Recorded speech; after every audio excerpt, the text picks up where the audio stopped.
Hello guys, welcome to my at cook channel. আজকে আমরা নিয়ে চলে এসেছি কলিজা ফুসফুসের আলু দিয়ে কারি রেসিপি। এই রেসিপিটা আমি আপনাদের খুবই সহজ অ্যান্ড সিম্পলভাবে দেখাবো। কলিজা আর ফুসফুস অনেকের খেতে কিন্তু অনেক পছন্দের একটা খাবার। এই রেসিপিটা যা সুস্বাদু হয়, আমি যেভাবে বানাবো সেভাবে একবার বানিয়ে যদি খান তাহলে আপনারা বুঝতে পারবেন। এই রেসিপিটা খুবই সুন্দরভাবে আমরা আজকে বানিয়ে ফেলবো। চলুন এই রেসিপিটাকে আমরা শুরু করে নিই। এই রেসিপিটা আমি করে নিচ্ছি কুকারের মধ্যে করলে কিন্তু তাড়াতাড়ি রেসিপিটা হয়ে যায়। এবার আমি কুকারের মধ্যে দিয়ে দিলাম পর্যাপ্ত পরিমাণে সর্ষের তেল। তেলটা গরম হয়ে আসলে এখানে আমি দিয়ে দিচ্ছি দুটো বড় সাইজের কুচিয়ে নেওয়া পেঁয়াজ। যেরকম কোয়ান্টিটিতে আপনাদের কলিজা এবং ফুসফুস থাকবে সেই পর্যায়ে আমরা এখানে পেঁয়াজ নিয়ে নেব। পেঁয়াজের পরিমাণটা বেশি রাখতে হবে। দুটো বড় সাইজের পেঁয়াজ দেওয়া হয়ে গেলে ভালোভাবে নাড়াচাড়া করে তেলের মধ্যে ভেজে নেব প্রায় 40 থেকে 50% পর্যন্ত।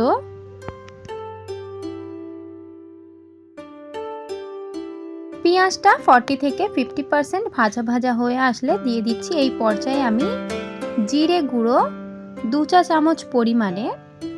জিরে গুঁড়োটা পেঁয়াজের উপর দিলে কিন্তু কলিজা এবং ফুসফুস ভালো টেস্টের হয়। এবং দিয়ে দিচ্ছি এখানে স্বাদ পরিমাণে নুন।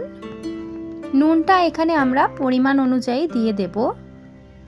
এই দুটো মশলা দিয়ে এবার ভালোভাবে নাড়াচাড়া করে পেঁয়াজটাকে আরও একটু ভেজে নেব 70% অবধি।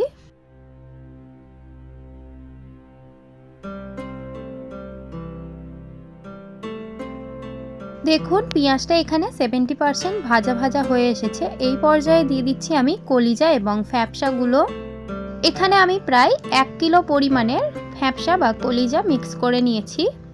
এবার পেঁয়াজের মধ্যে যে মশলা দিয়েছিলাম সেই মশলার সঙ্গে এই ফ্যাপসা এবং কলিজাটাকে আমরা 5 মিনিট কষিয়ে নেব যাতে সফট হয়ে যায় আমাদের ফ্যাপসা এবং কলিজাগুলো।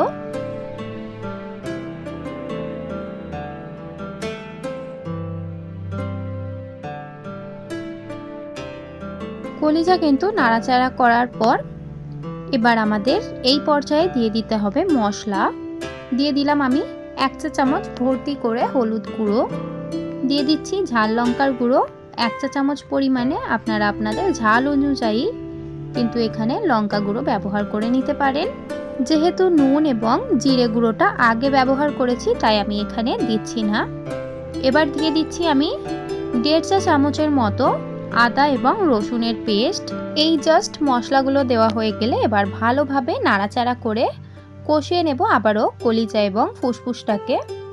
এবার আমরা প্রায় 5 থেকে 6-7 মিনিট অবধি কষিয়ে নেব অনবরত, না জল দিয়ে, কারণ এটা জলের মধ্যে ধোয়ার পর অনেকটা জল অ্যাবসর্ব করে নেয়। সেই জলগুলো কিন্তু এটা নাড়াচাড়া করে কষিয়ে নেওয়ার সময় জলগুলো বেরিয়ে যায়। ভালোভাবে এটাকে স্টে করে করে কষিয়ে নেব।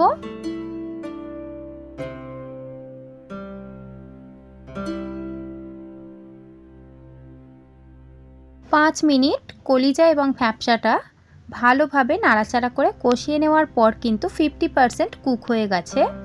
এই পর্যায়ে আমি দিয়ে দিচ্ছি এভাবে করে কেটে রাখা আলু। এখানে আমি 5 থেকে 6টা আলুকে 4 ভাগ করে দিয়েছি।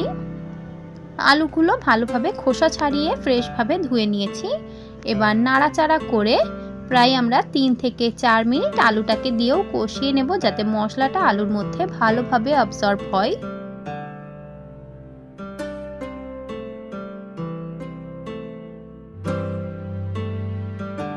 দেখুন এখানে 5 থেকে 6-7 মিনিট ভালোভাবে আলুটাকে এই কলিজা ভুনার সঙ্গে মাখিয়ে নিয়েছি। এবার আমরা এই পর্যায়ে দিয়ে দেব পরিমাণ মতো জল ফুটতে দেওয়ার জন্য। এখানে আমাদের রান্নাটা পুরোপুরি কষিয়ে নেওয়া কমপ্লিট। এবার জল দিয়ে আমরা ফুটতে দিয়ে দেব। প্রথমে আমি অল্প একটু জল দিলাম যাতে নাড়াচাড়া করার মধ্যে সুবিধা হয়। এবং এখানে আমি এবার পরিমাণ মতো জল দিয়ে দিচ্ছি। প্রায় আমি এখানে 2 কাপ পরিমাণে জল দিয়েছি, কারণ আলুগুলো সিদ্ধ হতে এবং কলিজা এবং ফ্যাপসাগুলোও সিদ্ধ হতে টাইম লাগবে, তার জন্য জলটা দিয়ে এবার ঢাকা দিয়ে কুকারের মুখটাকে মুড়ে দেব। মুড়ে দেওয়ার পর আমরা প্রায় 10 থেকে 15 মিনিট ওয়েট করব। 5 থেকে 6টা সিটির মধ্যে এটা আমাদের হয়ে যাবে।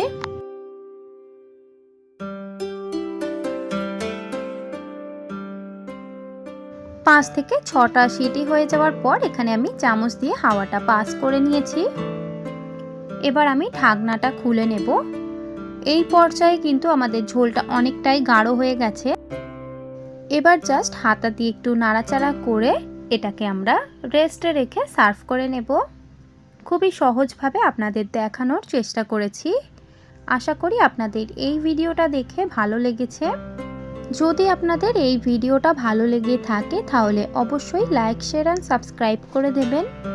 যদি আমার চ্যানেলে আপনি নতুন হয়ে থাকেন অবশ্যই চ্যানেলটিকে সাবস্ক্রাইব করে আমার পাশে থাকবেন। দেখা হবে নেক্সট ভিডিওতে। আজকের এই ভিডিওটা দেখার জন্য আপনাদের অনেক অনেক ধন্যবাদ।